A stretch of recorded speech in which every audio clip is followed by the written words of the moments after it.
What's up, everybody? I'm Nate Shapiro. Now, there are a number of reasons that you could be here on this channel. One is that you're one of my friends and you told me that you would support me if I ever decided to do a comics channel. Two, you probably saw me on one of Impound Comics' videos that's blowing up all over social media.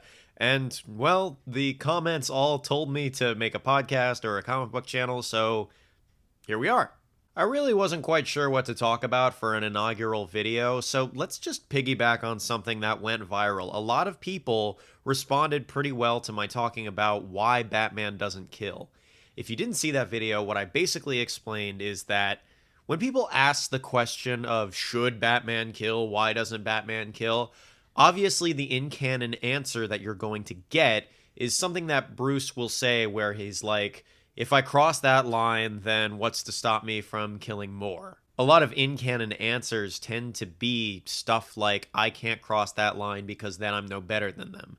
And I'll put a full stop to something right here. If you think that Batman is the only superhero with a no-kill rule, then read a comic. Batman is not the only superhero who does not kill. His reasons for not killing and instances of him refusing to kill are just more popular than other heroes, say Superman or Spider-Man. Now, naturally, the meta reason for why Batman doesn't kill is because, well, you can't kill off all of your villains, because then you have none of them. And the stories need to keep going and last for another 80 years or so like they have already. Could you imagine if the Joker had been killed in his first appearance as he was originally intended to be?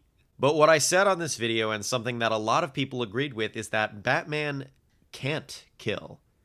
It is not as much a question of should Batman kill, it's can he even do it? To which I said the answer is frankly, no. And here's why. Batman is compelled to save life at all costs.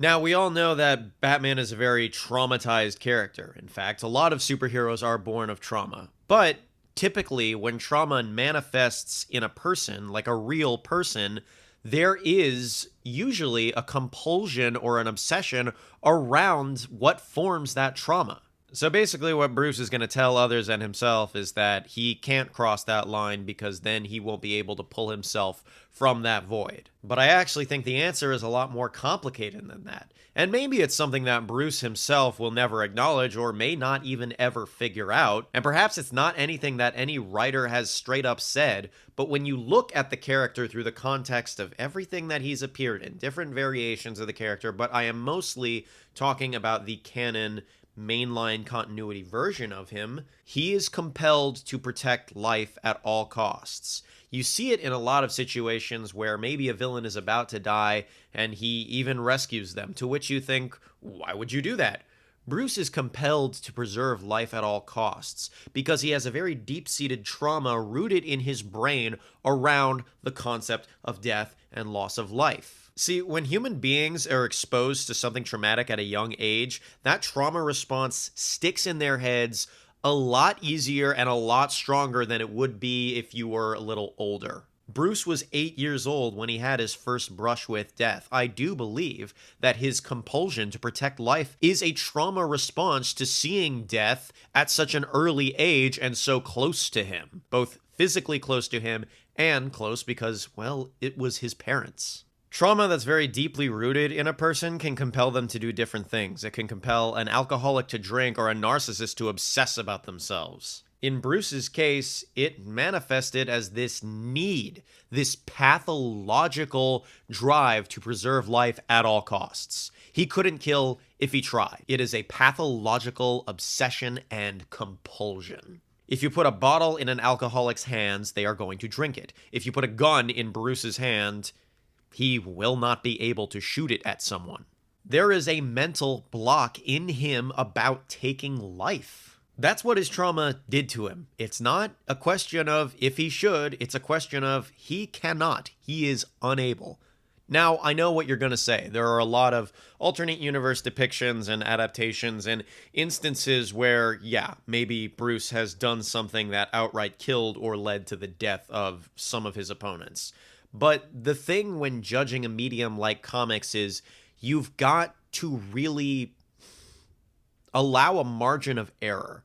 And what I mean by that is that this is a medium that is dictated by different people interpreting a character. when I talk about the general sense of who Bruce is and what he's made of, I'm talking about the majority of writers that have really understood this character and written him in line with what the general perception and interpretation of him is. A lot of people in the comments of the original video that I appeared in would say, would make a reference to something that happened in the 40s before the character really was fleshed out and defined. Or one of the Nolan movies where, he kind of left Ra's al Ghul to die on that train.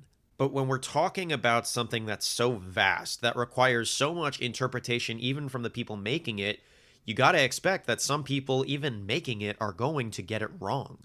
Every now and then, there is something that happens in a mainline continuity book of a character where the learned reader will go, that's not how this character talks. And I've had it happen to me before, where I'll be reading a Batman comic or anybody's comic that is written by a writer who maybe hasn't tackled them before or maybe isn't experienced in the field or with the character, and I'll say, Bruce wouldn't say that, or Clark wouldn't say that, or Ollie doesn't talk like that. You gotta allow for a little bit of a margin of error, but the majority of the people that have written Batman write him with this, even if it's not an intentional understanding. The way that Batman has been written over the years by the majority of people that understand him and have written him in line with what, everyone before has understood about him and written about him, you'll notice these little things where not killing is a compulsion. The same way that being Batman in its own way is a compulsion. That's why Matt Reeves' The Batman is one of the greatest Batman movies ever made, if not one of the greatest superhero movies ever made. Because one, it establishes a beautiful visual language that's unique to the character, which I can talk about in another video if anyone wants to see that. But it explores the nature of being Batman as an obsession and a compulsion, something he has to do. Something that I should probably also mention that Bruce is compelled to do is to push people away. My old art teacher gave me this tip.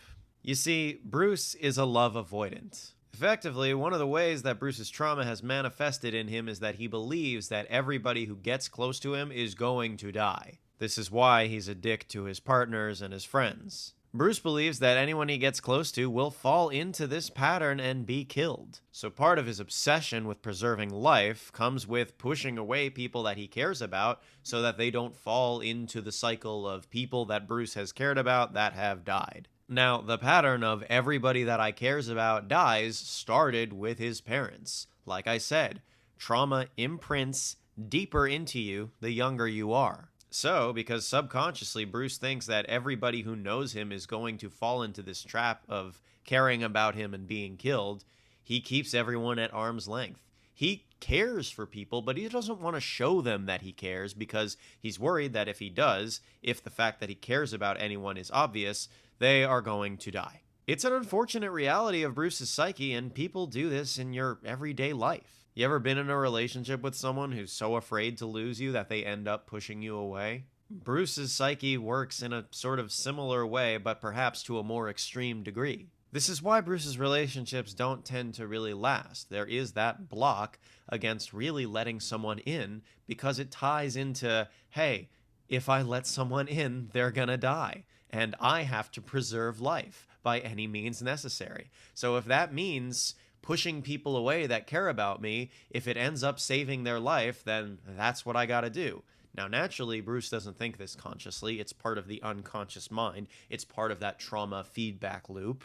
But this is how it works. Anyway, I hope you had fun diving into superhero psychology like this. Granted, it's just armchair psychology and I don't have a degree, but these are kind of the observations that I pull from reading comics for so long, knowing these characters, and studying people the way that I guess I always have. Not to mention the fact that I have a degree in comics and cartoon studies from the University of Oregon. Go Ducks. But I hope that this deepens your appreciation or perhaps even understanding of the character and the medium. There are ways to look at these characters that are more complex than we might think, or more complex than even the writers might think when they write them. Because people do things for deeper reasons. The same way a writer will make a character do something, they may be consciously aware of or unconsciously aware of the reason why. The psychological principles that influence these characters to behave the way they do.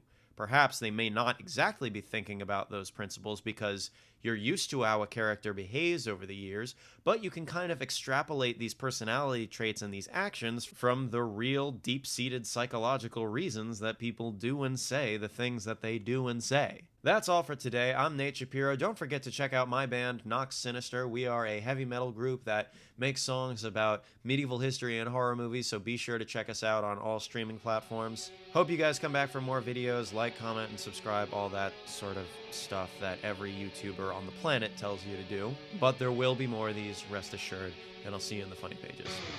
The storm begins as the legions march from Quake.